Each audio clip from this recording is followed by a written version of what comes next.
안녕하세요. 저는 30대 중반의 남성입니다. 저는 4년 전 30살의 나이로 결혼을 하게 되었어요. 아내랑은 20대 중반 때부터 연애를 해왔습니다. 어느 날 우연히 대학 후배가 저에게 자기 친구들과 여행 가서 찍은 사진을 보여준 적이 있었는데 그 사진 속에 유독 한 여자가 저의 눈에 들어왔고 그때부터 저는 후배에게 이 여자 좀 소개시켜달라고 미친 듯이 졸라서 만나게 된 것이 바로 아내와의 첫 만남이었습니다. 저보다 3살이 어린 아내는 사진으로도 첫눈에 반했었지만 실제로 만나고도 더욱 제가 더 반했었죠. 외동딸로 금지 오겹으로 자란 아내는 세상 물정을 잘 모르는 여자인 게 흠이긴 하였지만 그만큼 저밖에 모르는 바보이기도 했습니다. 아내에게 항상 멋진 남자친구가 되기 위해서 사귈 때부터 노력도 참 많이 했어요. 가끔은 제 분수에 맞지 않는 모습을 보인다고 허세도 부리며 큰돈도 대출받아서 선물하기도 하고 그 때문에 결혼할 때 돈이 모자라 저희 집에만 대출 사정을 털어놓고 부모님께 엄청난 욕을 먹게 되었죠. 무슨 선물을 하고 데이트를 하는데 대출까지 받아서 하냐면서요. 그래도 저는 그만큼 아내의 마음을 사로잡기 위해서 그거 하나는 지금도 후회하지 않습니다. 물론 아내는 그런 선물 안 받아도 괜찮았었겠지만 순진한 아내가 주변 친구들에게 밀리는 모습을 보여주기도 싫었고 제가 모자란 남자라는 걸 인식하게 만들기 싫었었거든요. 그 이후 우여곡절 끝에 그렇게 저는 아내와 결혼까지 골인했습니다. 아내는 처갓집에도 제가 그렇게 잘난 남자라고 소개를 이미 다 해놨었고 그래서 처갓집에 처음 갈 때 정말 부담 반 기대 반으로 갔어요. 왜냐하면 아내가 저를 대기업에 다니는 남자라고 소개를 이미 해놨었거든요.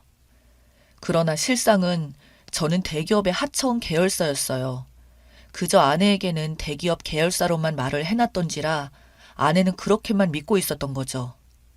대기업 계열사이긴 하지만 실제 월급은 대기업 본사에 비하면 반 수준에 미치는 금액이었고 실제로 그 정도 월급은 중소기업 다니는 친구들이랑 비슷하거나 오히려 좀 더 적은 수준에 해당됐습니다. 그런 이유 때문에 저도 나름대로 본사로 이직할 기회가 간혹 생기면 노력을 하고 있었으나 생각처럼 그게 잘 되질 않았어요.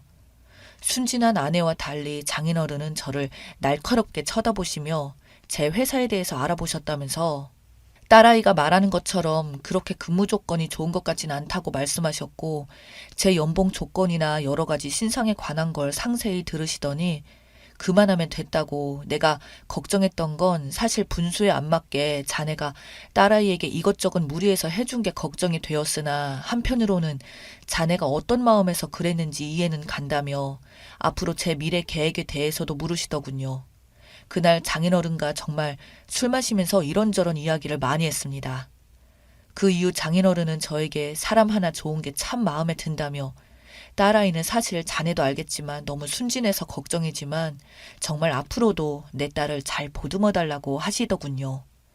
그리고 저는 결혼할 때 장인어른께서 정말 많은 지원금을 보내주셨어요. 저희 본가에서도 제가 하나밖에 없는 아들이라 그런지 대출까지 받아서 돈을 주셔서 저희는 신혼부부임에도 불구하고 부부 공동명의의 집까지 한 채 장만해서 살 수 있게 되었습니다. 그리고 결혼할 때부터 장인어른이 딸에게 따로 어떤 말씀을 하셨는지 아내는 저에게 먼저 말하기를 우리 돈 모아야 되니까 앞으로 기념일이나 명품이나 이런 거 안 줘도 되고 해외여행도 1년에 한 번 정도만 가자며 말하는 아내에게 저는 너무 고마웠고요. 그때부터 사실 돈 나가는 지출이 확 줄어들었고 이만하면 살만 하겠구나 싶었죠. 하지만 결혼한 지 반년도 안 되어서 아내는 임신까지 하게 되고 그때부터 제 부담감과 책임감은 더 커져만 갔어요.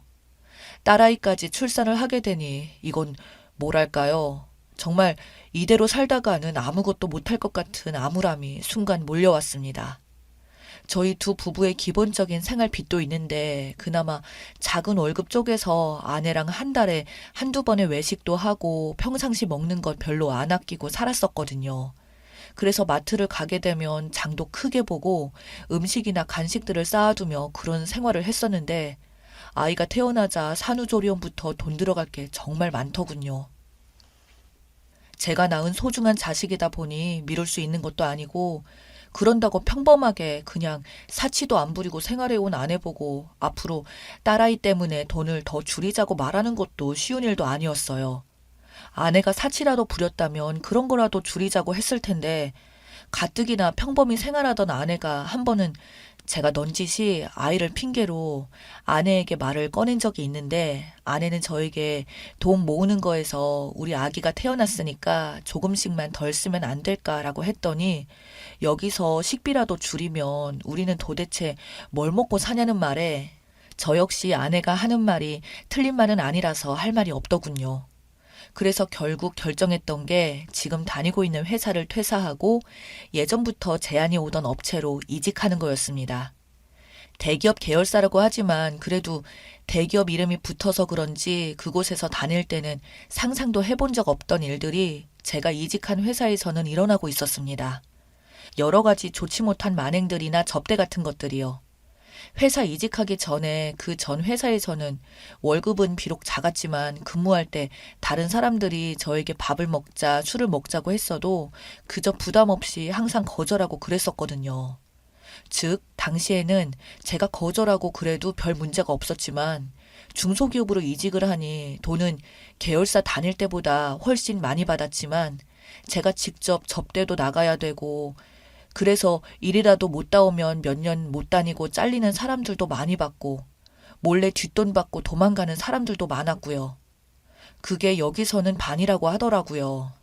원래 회사는 걸리면 경고받고 심할 때는 잘릴 수도 있었는데 저는 그게 겁이 나서 그런 식사 자리에 한 번 나간 적도 없는데 여기는 반대로 거의 대부분 그렇게 뒤로 받아먹고 있었습니다. 그게 물질적인 게 되었든 갑질이 되었든 간에 말이죠. 그렇게 갑의 입장에서 을의 입장이 되자 접대를 해야만 하는 입장이 되었고 그때부터 매일같이 저는 원치 않던 회식을 하게 되고 접대를 하게 되자 매일매일 집에 새벽이 되어서야 들어올 때가 대부분이었어요. 한 번은 너무 술을 많이 마셔서 포도당 주사도 맞아보고 건강검진을 받아보니 기존 간 수치의 7배에서 8배 되는 수치가 나오기도 했습니다. 문제는 그렇게 되면서부터 가족에 신경 쓰는 시간보다 밖에 나와서 일하는 시간이 대부분이었죠. 아내도 초반에는 많이 가져다주는 생활비와 월급 때문에 좋아했지만 시간이 점차 흐를수록 제가 새벽에 들어오는 문제로 잦은 다툼을 하게 되었어요.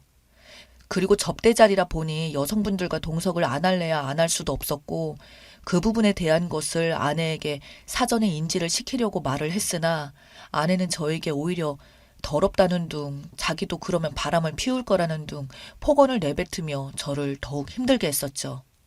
그런 아내는 제가 이직한 것도 몰랐던지라 갑자기 제가 술을 마시고 새벽에 들어오는 걸 절대 이해를 못했던 것이죠. 급기야 아이를 데리고 친정으로 내려간 아내는 장인어른께서 설득해 주셔서 다시 집으로 돌려보냈을 정도입니다. 장인어른께서는 충분히 이해한다며 선만 넘지 말라고 하셨어요. 저는 하늘에 맹세코 아내에게 떳떳하지 못한 일은 한 적이 없었다고 당당하게 말씀을 드렸었죠.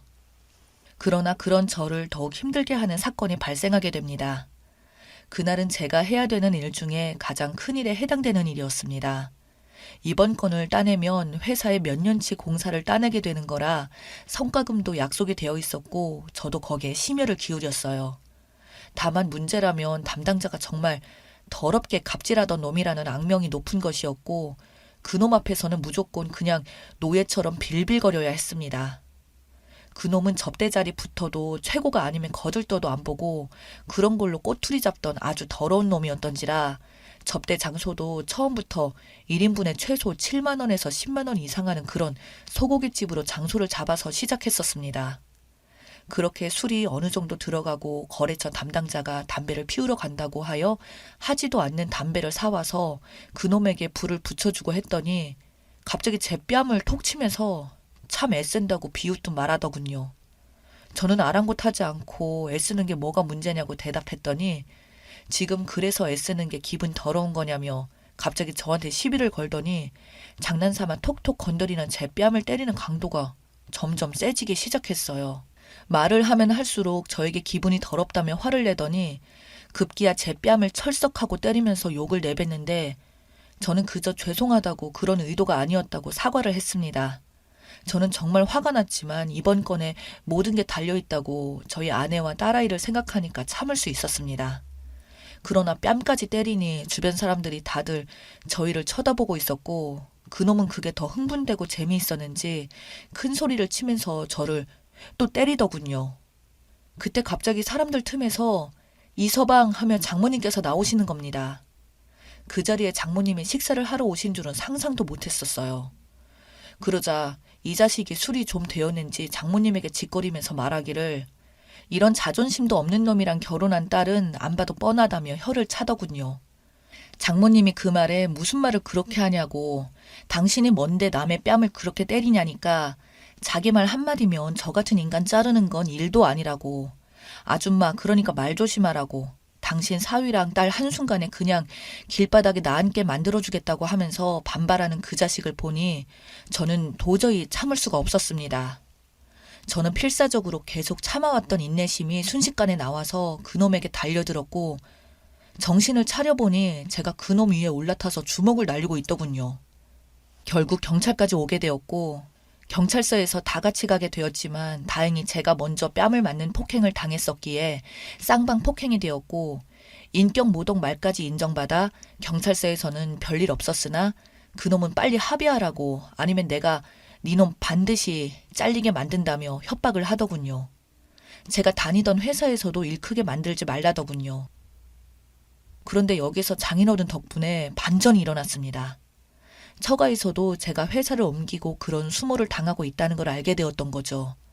사실 장인은 장모님께 모든 사실을 다 들었다며 다음날 저를 저녁에 불러내어 식사 자리에 한 분을 부르더군요.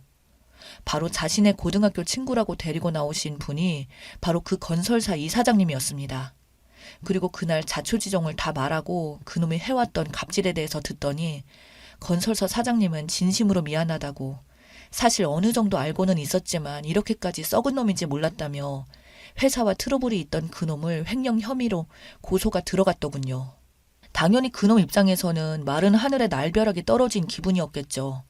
저와의 폭행건은 아예 문제도 되지 않았을 수준으로 되어버렸고 거기다가 그놈은 회사에 엄청난 손해배상금을 물어줘야 했으며 그렇게 회사에서 갑질하던 그놈은 잘리게 되었다고 들었습니다.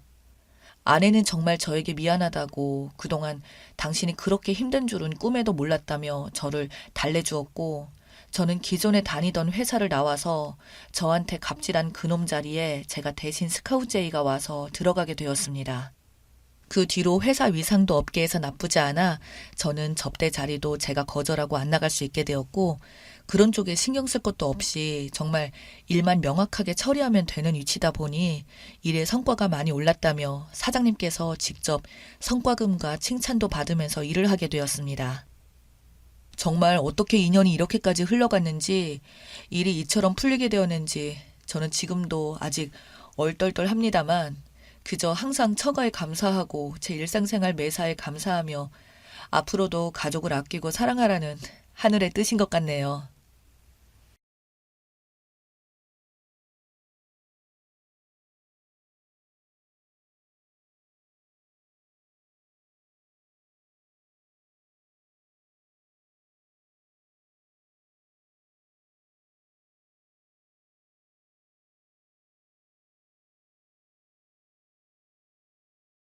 안녕하세요.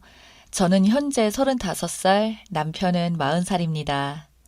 이번에 겪게 된 일로 인해 정말 인연이라는 게 있다는 걸 느끼게 되었어요. 저희 가족은 한식집을 운영하고 있습니다. 배달도 돼서 저녁 시간만 되면 주문이 많이 밀려왔죠. 그런데 비가 억수로 쏟아지던 날 하필 평소와 달리 배달이 더 많이 밀려 있었고 아빠는 빠르게 일을 마무리하려고 급하게 배달하다가 빗길에 미끄러지면서 크게 다치게 되는 일이 있었어요. 그때 아빠를 구해준 사람이 바로 지금의 남편입니다. 정말 고마웠죠. 그때 늦은 시간이었고 마지막 배달이었는데 그곳이 하필 인적이 드문 곳이라 차들도 거의 다니지 않았었거든요. 그때 마침 남편이 지나간 거죠. 그렇게 119에 신고를 하고 응급실에 실려갔는데 무릎이 골절이 돼서 후유증이 남아버리게 되었어요. 그때 이 남자에게 금전적으로나마 보답을 해드리려고 계좌번호를 물어봤는데 음식점을 운영하냐고 물어봤고 나중에 밥 한 끼 먹게 해달라며 돈은 필요 없다고 정중히 거절했어요.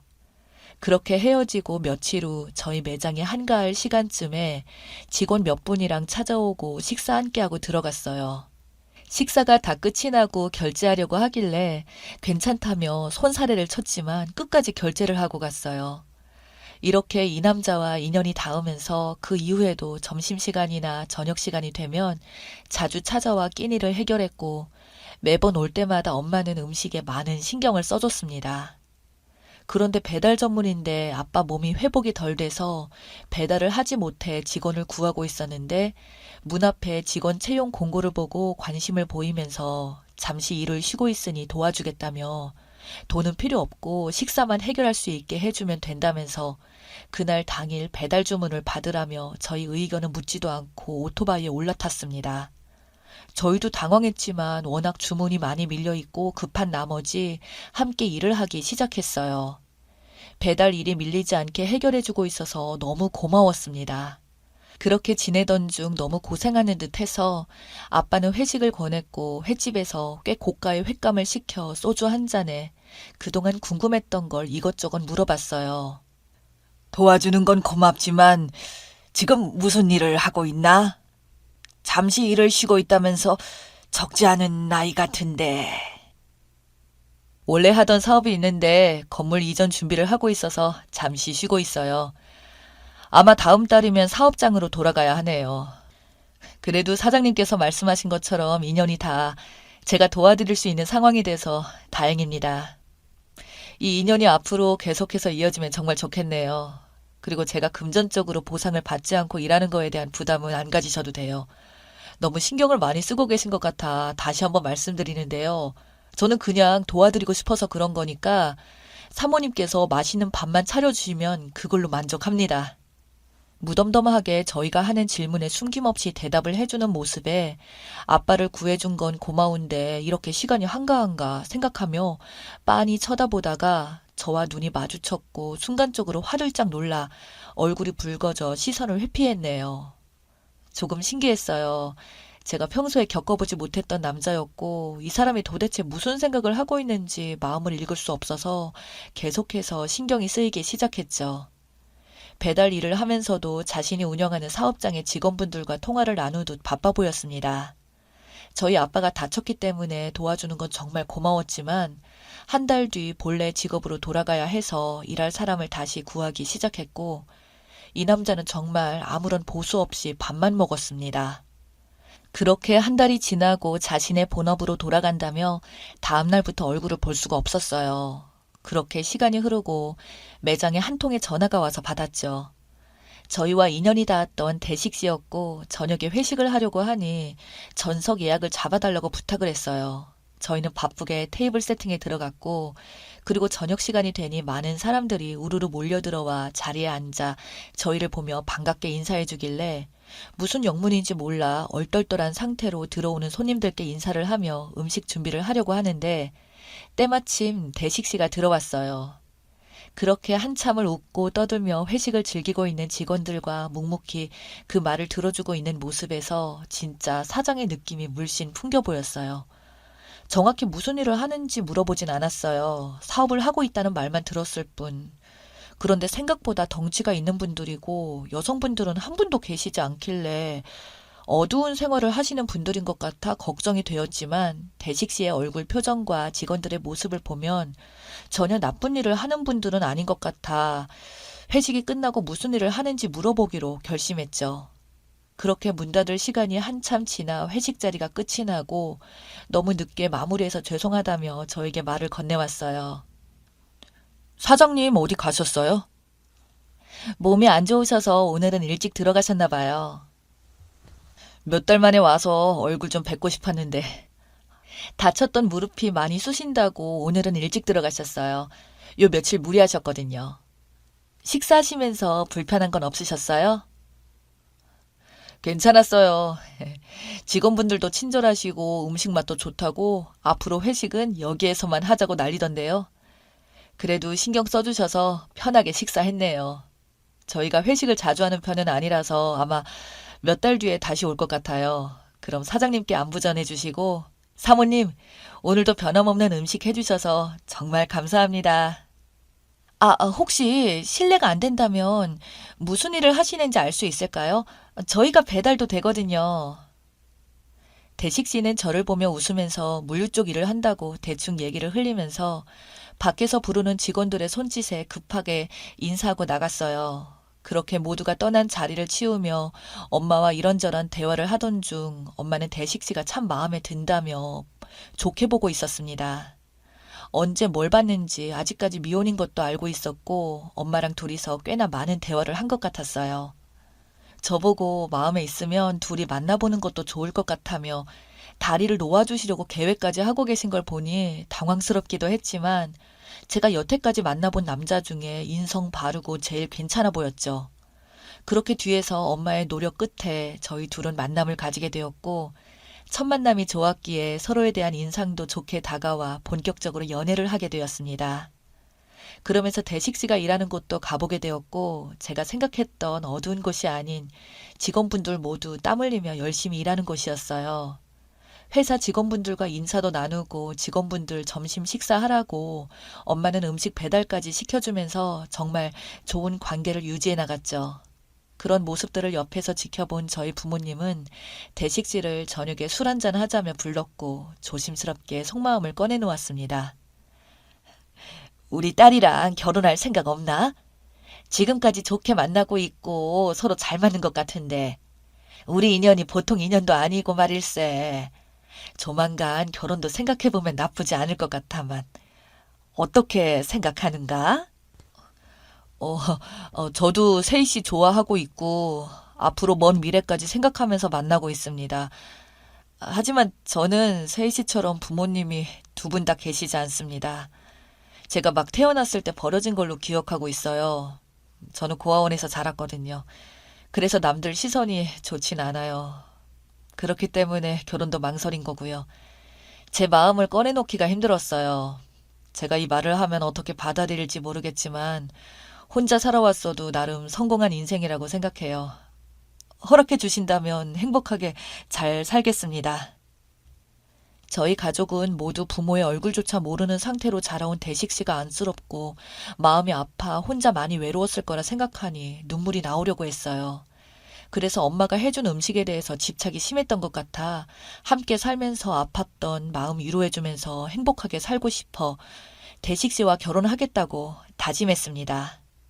그렇게 저희 가족 모두 동의했고 결혼식 전 이것저것 준비할 게 너무 많아 거의 매일 만나다시피 함께 있었고 그렇게 준비하다 보니 벌써 결혼식이 다음 날이었어요. 대식 씨가 저희 식당에 와서 다음 날 문을 닫아야 하기 때문에 같이 정리를 해주고 있었는데 엄마가 설거지를 하는 도중 이상하게 물이 나오지 않아서 쌓여있는 설거지를 하지 못해 답답해하고 있었고 대식 씨가 거들어 이리저리 살펴보는데 예전에도 이런 적이 한 번 있었다며 엄마는 잠시 살펴보러 간다고 자리를 비웠었고 대식 씨는 배관이 녹아 막힌 것 같다며 업체를 부르는 게 좋을 것 같다면서 전화를 해봤지만 너무 늦은 저녁이라 전화 연결이 되는 곳은 없었죠. 그런데 한참이 지나도 엄마가 오지 않았고 뭔가 문제가 있는 것 같아 수도 밸브를 조절하는 창고에 들어갔는데 엄마는 없었습니다. 다시 매장에 들어와 엄마에게 전화를 해봤지만 전화기는 꺼져 있었고 대식 씨는 저에게 다가와 무슨 일이냐며 상황을 물어보길래 엄마가 전화기도 꺼져 있고 상수도 밸브 조절하는 곳에도 가봤지만 엄마를 찾을 수 없다고 하자 대식 씨가 찾아보겠다고 밖으로 나갔습니다. 그런데 시간이 지나도 대식 씨까지 소식이 없어 전화를 하니 마찬가지로 전화기가 꺼져 있었고 너무나 걱정돼 밖으로 나가 건물 주위를 둘러보았어요. 그런데 옥상에 불이 켜져 있길래 늦은 시간이었고 아무도 옥상에 올라갈 사람이 없는데 불이 켜져 있는 게 이상해서 빠르게 옥상으로 올라가 보니 물탱크 뚜껑이 떨어져 있고 그 안에서 이상한 소리가 들려오고 있었습니다. 저는 급하게 물탱크에 연결되어 있는 사다리를 타고 올라가 어두운 곳을 핸드폰 플래시로 비치자 충격적인 장면을 보고 말았어요. 대식 씨는 엄마를 목마 태우고 계속해서 반복적으로 점프를 하고 있었고 엄마는 위로 올라오려고 손을 뻗고 있었습니다. 저와 눈이 마주치자 하늘에 감사하다며 엄마가 제 손을 잡으려 하자 대식지는 그러다 같이 빠질 수 있다고 무리한 행동하지 말라며 119에 신고를 해달라고 힘겹게 버티고 있었네요. 저는 떨리는 손으로 119에 신고를 했고 대식씨는 엄마를 목마 태운 상태로 얼굴이 잠겼다 올라왔다를 반복하면서 가쁜 숨을 내쉬고 있었습니다.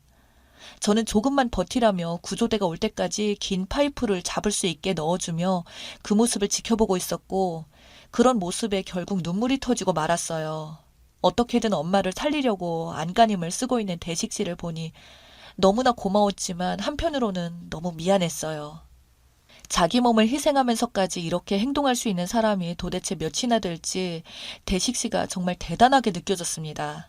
오랜 시간이 걸리지 않아 구조대가 올라왔고 엄마와 대식씨를 손쉽게 끌어올려주면서 상황은 정리가 되었어요. 엄마와 대식씨는 서로 살았다며 격한 포옹을 하며 어디 다친 데는 없냐고 서로 이리저리 살폈고 구조대원에게 연신 감사하다며 고개를 숙였습니다. 어떻게 물탱크 안에 둘 다 들어가게 된 건지 물어보니 엄마가 처음 옥상에 올라가실 때 물탱크 뚜껑이 열려 있어 닫으려고 올라갔는데 물탱크 안에 고양이가 빠져서 죽은 상태로 배관을 막고 있어 바닥에 떨어져 있는 파이프로 고양이를 들어 올리려고 애쓰다가 몸이 반쯤 들어갔을 때 균형을 잃고 빠졌다며 한참을 허우적거리면서 살려달라고 외치는 도중 대식씨가 물탱크 안에 빠져있는 엄마를 보고 끌어올리려 했지만 물이 몸에 젖어 있어 무거워서 끌어올릴 수가 없었고 119에 전화를 하려 했으나 손이 물이 묻은 상태라 핸드폰이 미끄러지면서 물탱크 안에 빠졌고 급한 마음에 대식씨가 물탱크 안으로 들어가 엄마를 목마 태우고 버티고 있었다네요. 대식씨가 만약 조금이라도 늦게 발견했다면 엄마는 아마 이 세상 사람이 아닐 수도 있었다는 생각을 하니 정말 아찔했고 또 한 번 대식씨에게 너무나 고마웠습니다. 엄마는 건물주에게 전화를 해서 물탱크 안에 고양이가 빠져 있으니 처리해달라고 요청했고 녹초가 된 저희는 다음날 결혼식을 위해 일단 매장일을 마무리하고 집으로 들어갔습니다. 그렇게 다음날 결혼식은 아무런 문제 없이 무사히 끝이 났고 지금은 아주 행복하게 잘 살고 있어요. 대식씨는 매일같이 엄마가 차려준 아침밥에 너무나 행복해하면서 엄마에 대한 그리움을 위안 삼는 것 같아요. 저희 엄마가 해준 밥상이 이 세상에서 제일 최고라며 매일 점심 식사는 직원들과 함께 저희 식당으로 찾아옵니다. 생각지도 못한 상황에서 찾아온 인연이 저희 가족을 2번이나 구해준 남편에게 너무 고맙고 6개월 이후에 태어날 우리 아이와 앞으로 행복하게 잘 살았으면 하는 바람입니다. 제 사연 읽어주신 분들 저희 식당으로 모두 초대하고 싶네요. 항상 행복하시고 좋은 인연 많이 만드시길 바랍니다. 감사합니다.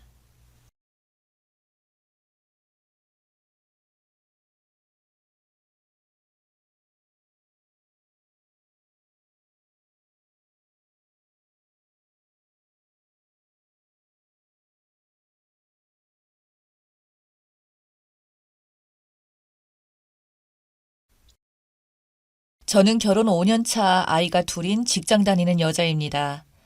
남편도 좀 늦은 나이에 결혼을 했었는데 시동생도 30대 중반이 되어서야 결혼을 했습니다.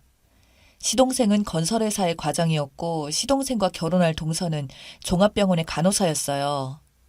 시동생은 결혼 직전까지 시부모님과 함께 살고 있었고 일정 부분의 통장 관리를 시어머니가 맡아왔다고 들었습니다. 구체적으로 얼마의 돈을 관리하셨는지는 모르겠으나 급여 상당 부분을 적금 형식으로 시어머님께 맡겼었다고 들었어요. 제가 듣기로는 시동생의 용돈만 제외하고는 모두 다 시어머니께 드렸다고 했는데 처음에는 이해가 되지 않더군요. 젊은 사람들이 오히려 나이 드신 어른들보다는 경제 눈이 더 밝을 것 같은데 굳이 자기가 직접 맡아서 하지 않고 시어머니께 맡겼을까 싶었죠. 그런데 나중에 알고 봤더니 시어머니가 시동생에게 좋은 투자처가 있다면서 높은 수익률을 보장한다면서 투자하라고 권유를 했었다고 하더군요. 시동생은 시어머니가 원래 재테크에 관심도 많으시고 아는 사람도 많아서 믿고 맡겼다고 했습니다. 결혼 말이 오고 가기 시작하자 시동생이 시어머니께 그동안 맡겼던 돈을 돌려달라고 했어요. 그런데 시어머니께서 통장의 자금을 보여주시면서 한창 상승세를 타고 있던 중인데 중간에 돈을 빼게 되면 큰 손해를 보게 된다면서 나중에 주겠다고 하시더라고요.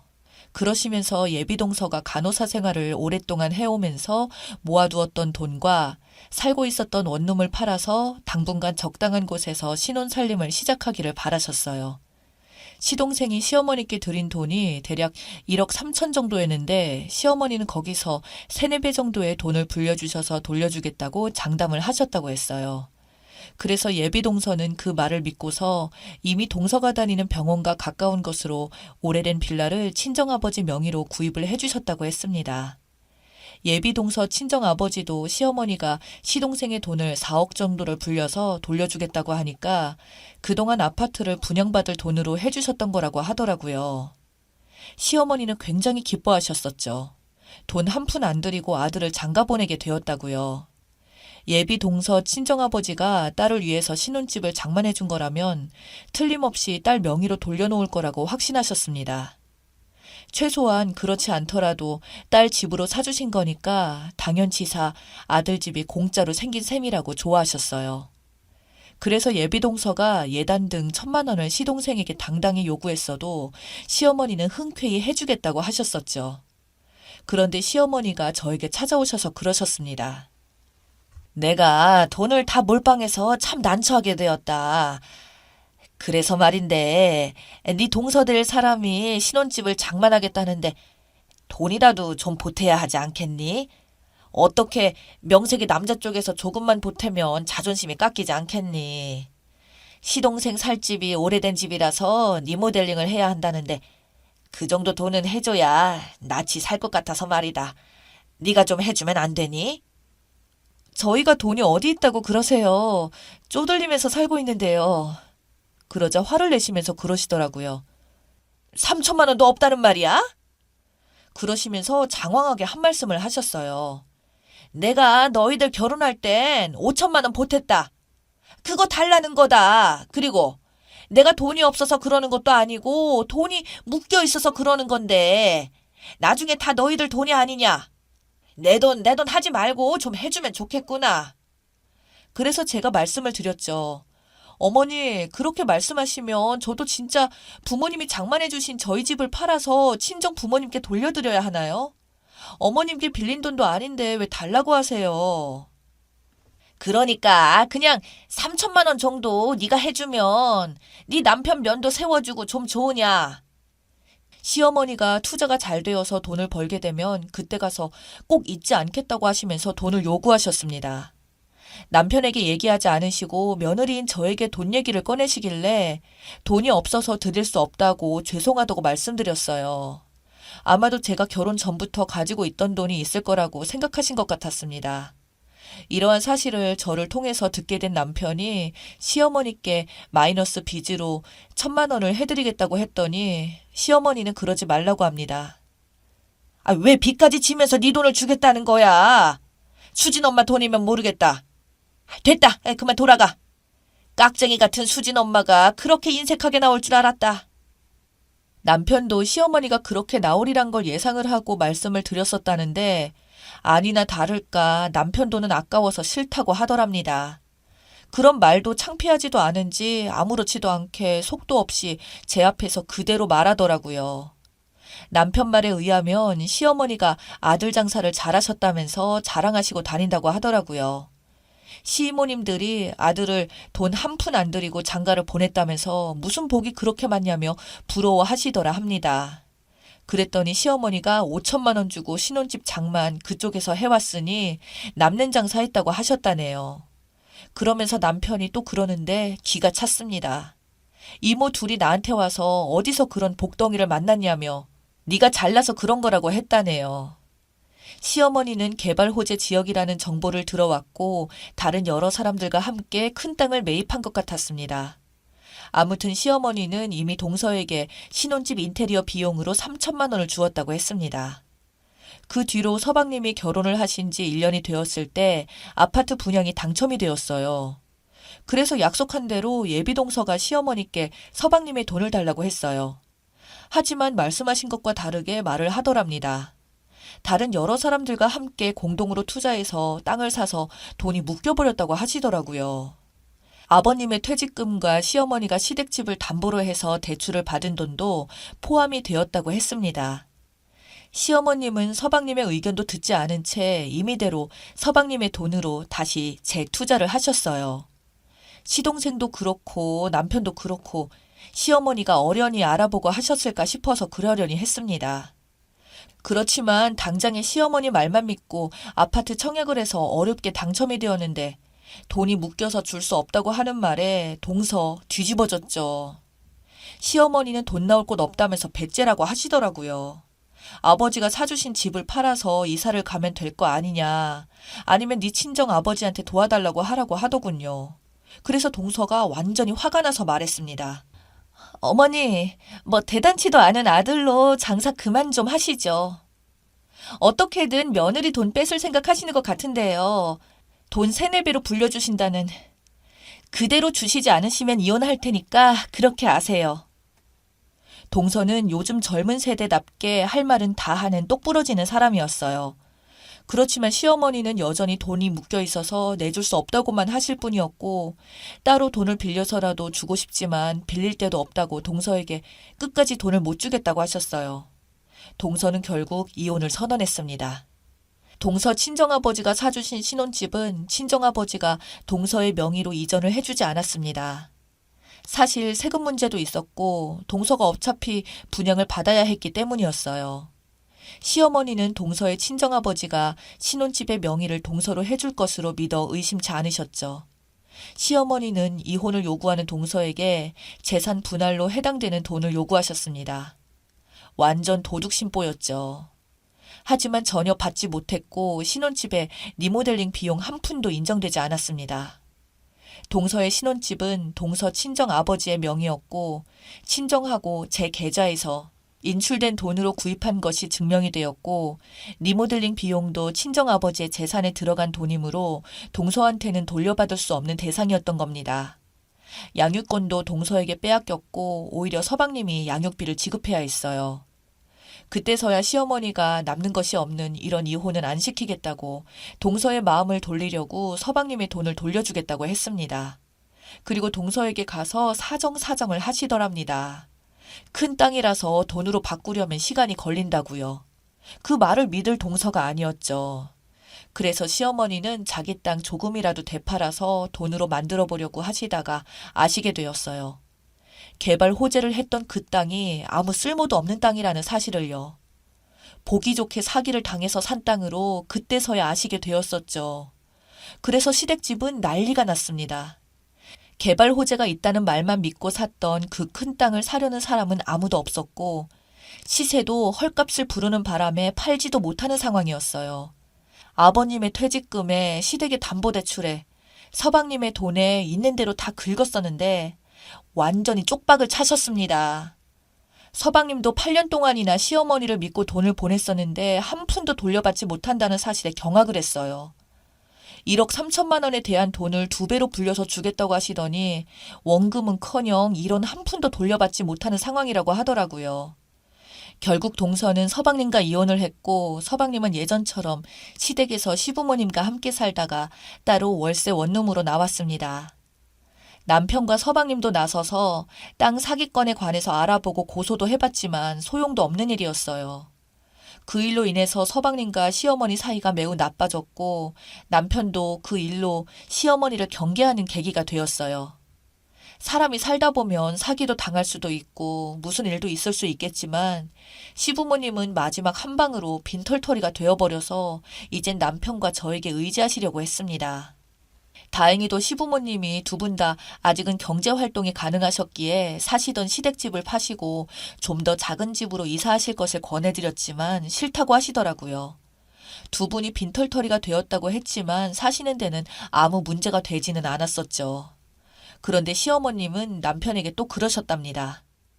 진수야, 내가 너희들 결혼할 때 5천만 원 보태지 않았었니? 그 돈을 돌려준다는 셈치고 수진 엄마한테 돈 좀 해주라고 하면 안 되겠니? 또 어디다 쓰시게요?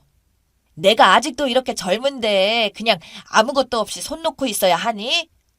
부탁이니 뭐라도 해서라도 다시 원상 회복을 해야지. 안 그러냐? 그래서 남편이 엄마, 제가 성숙골 났으면 좋겠어요. 이제 일 그만 벌리시고 넓지는 않아도 두 분이 사실 수는 있잖아요. 그만하세요. 제가 드릴 돈 없어요. 하지만 여기서 포기하실 분이 아니셨죠. 저에게 돈 좀 달라고 하셨습니다. 그래서 제가 말씀을 드렸어요. 어머니, 죄송해요. 어머니께 드릴 만한 돈도 없지만 있어도 못 드리겠네요. 모두 저희가 쓸 데가 있는 돈이라서요. 넌 내가 이렇게 쫄딱 망했는데 불쌍하지도 않냐? 내가 넉넉히 잘 살아야 너희들이 편할 것 아니냐? 죄송해요. 어머니가 넉넉하지 않게 사신다고 해서 제가 불편할 것은 없네요. 어머님이 계속 이렇게 말도 안 되는 돈을 요구하시면 저도 어쩔 수 없죠. 동서처럼 이혼을 생각할 수밖에요. 분명히 말씀드리지만 제가 이혼을 해도 동서처럼 재산분할 받아가지 못해요. 아직까지 제 친정 아버지 명의로 되어 있거든요. 그러자 사색이 된 얼굴로 놀라서 말씀하셨어요. 뭐야? 내 돈이 5천만 원이나 들어갔는데 사돈 명의로 집을 샀다는 말이냐? 그걸 왜 이제서야 말하는 거니? 그건 제 마음이죠. 굳이 어머니한테 그런 상세한 부분까지 말할 이유가 있나요? 제가 이혼한다는 말을 할까봐 무서우셨는지 돈 얘기는 일절 꺼내지 않으셨습니다. 사실은 뻥을 친 겁니다. 그래야 돈을 해달라고 조르지 않을 것 같아서요. 저희 친정아버지가 결혼한 지 3년이 되었을 무렵에 신혼집을 제 명의로 돌려주셨어요. 시아버지는 큰아들까지 쪽박찰까 싶어서 며느리인 저를 조심하는 눈치였습니다. 결코 시부모님을 속이는 일이 바른 일은 아니지만 이렇게라도 해야 더 이상 며느리에게 무리한 요구를 하지 않게 됐으니 서로에게 잘된 일이라고 생각했습니다. 읽어주셔서 감사합니다.